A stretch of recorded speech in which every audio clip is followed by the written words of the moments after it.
Today, every organization in the world is talking about AI, but without really knowing what it is or how to use it. The real challenge is not how will AI impact our work. Instead, it's how do we teach our teams the practical, industry-specific ways to integrate AI into that daily work.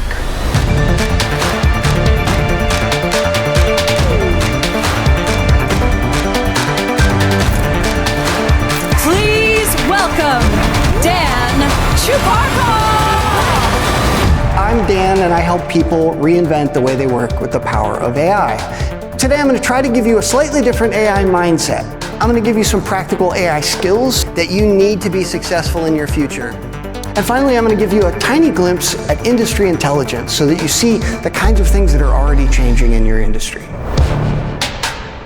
Preparing for this AI future might be the most important challenge for all of us to face today. It might be the most important challenge for all of our customers today. The problem every time we get a new technology like this, though, is that people talk about these new things without a clear understanding of what those things are. But you need to know how AI is going to help you in this particular industry. So let's start getting a little more specific.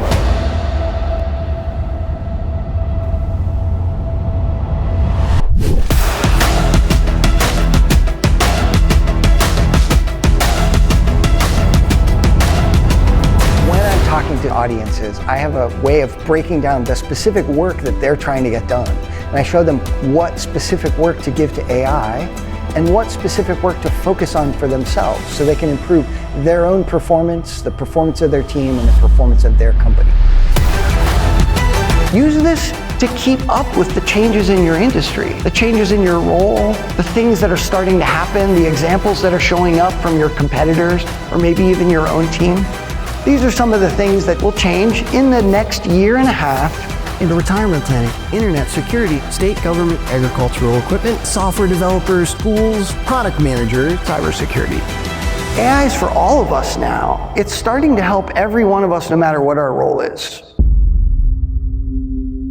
I've been studying this problem for a long time. When I was 17, I got a job at the architecture and engineering division of the school board for our county. It was to draw the lines in parking lots.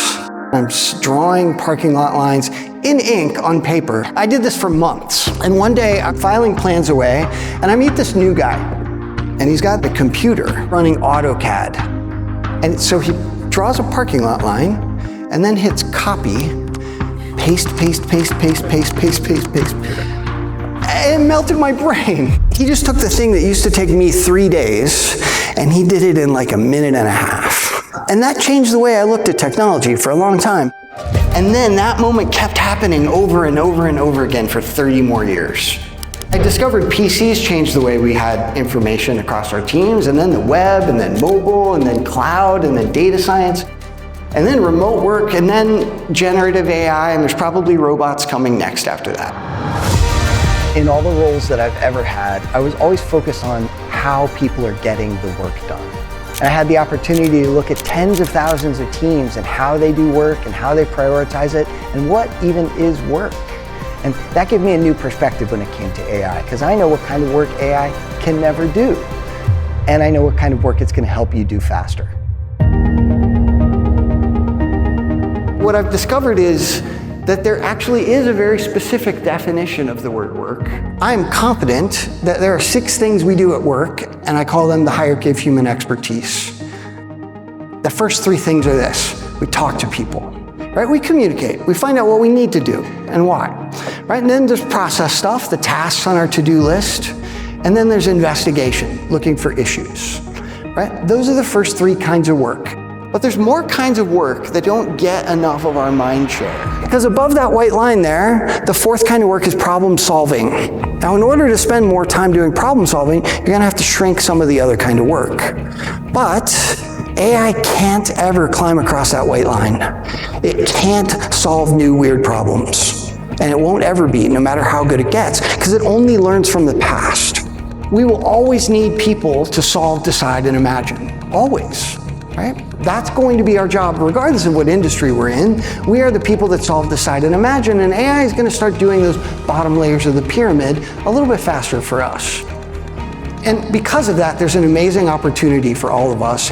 According to McKinsey Company, 68% of our time is spent in meetings, email, and chat.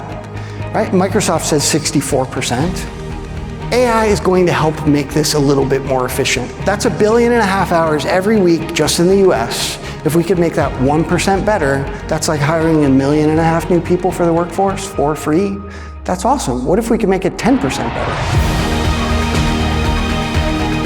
If we start leveraging AI for the things it's good at the bottom of this pyramid, we'll start to realize that our work pyramid has been upside down.